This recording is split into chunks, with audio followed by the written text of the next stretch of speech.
Hello everyone, welcome to Gagan the deserving India IAS institute Chandigarh. मेरा नाम Indrajit.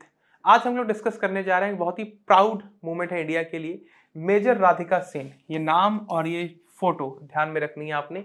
Basically major Radhika Sen united nation peace keeping force का हिस्सा है, जिसमें इंडिया कंट्रीब्यूट करता है, अपने सोल्जर्स भेजता है। ये हिमाचल से हैं और इनको मेजर राधिका सेन जी को she received a united nation military gender advocate of the year award, a highly prestigious award given to her by the Secretary General. देखो, major Radhika Sen of India has been honoured with the prestigious 2023 united nation general military gender advocate of the year award. इन्हें दिया गया united nation secretary general Antonio की तरफ से, जो पहले president भी रहे हैं, at the united nation headquarter और international day of United nation peace keepers. Basically United nation security council, United nation के बहुत से अलग अलग अंग हैं, बहुत से अलग अलग ऑर्गन्स हैं, जिसमें से एक इंपॉर्टेंट पार्ट है यूनाइटेड नेशन सिक्योरिटी काउंसिल, जिसके टोटल 15 मेंबर्स होते हैं। इंडिया भी अभी उसका मेंबर है। टेम्परेरी बेसिस पे 5 परमानेंट होते हैं, 10 टेम्परेरी बेसिस पे होते हैं, मतलब 2 साल का उनका पीरियड होता है, राइट। तो ऐसे में पीस कीपिंग मिशंस होते हैं, जिसमें वो जो भी मेंबर्स हैं अपनी अपनी तरफ से सोल्जर्स भेजते हैं। जैसे अगर India United nation security council का मेंबर है तो अपनी तरफ से सोल्जर भेजेगा, तो उसे पीस कीपर्स बोलते हैं उस फोर्स को, ठीक है। वो इंडियन आर्मी नहीं होती, ध्यान रखना।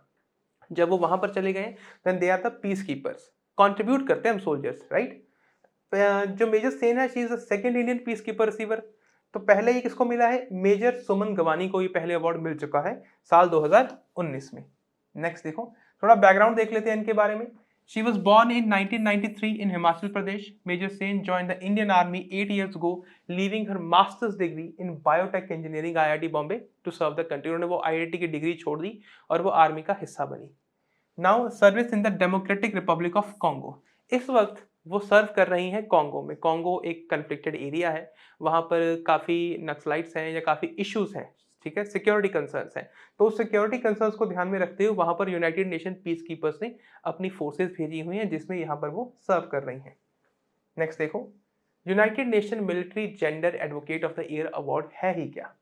The UN Military Gender Advocate Award of the Year award is a prestigious recognition bestowed by the United Nations to honor military peacekeepers who have demonstrated exceptional commitment to promoting the principles of gender equality and women's empowerment in peace keeping missions. मतलब peace keeping missions में obviously वो army officer है, तो उनका main काम तो है piece बनाए रखना, पर वो करते करते, अगर पीस कीपिंग करते करते वो वुमेन एम्पावरमेंट के ऊपर भी काम कर रहे हैं, तो ऐसे लोगों को ये अवार्ड दिया जाता है। This award acknowledges their efforts of those who have significantly contributed to the inclusion of gender perspective in the military operations, thus enhancing the effectiveness of the peacekeeping missions overall, which is highly important.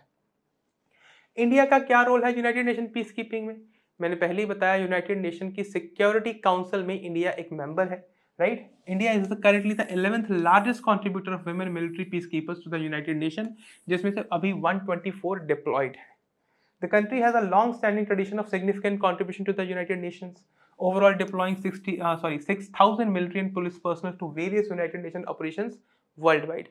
India एक important country है, ये important aspect है United nation security council का, जब तक ये member है। अभी परमानेंट 5 का मेंबर तो नहीं है obviously. United nation security council में 15 मेंबर होते हैं, जिनमें से 5 परमानेंट होते हैं और 10 टेम्परेरी होते हैं। इंडिया अभी एक टेम्परेरी मेंबर है, but still India has contributed a lot to United Nations peacekeeping forces. I hope ये टॉपिक आपको समझ आ गया होगा। यहाँ पर हम इस वीडियो को समाप्त करेंगे।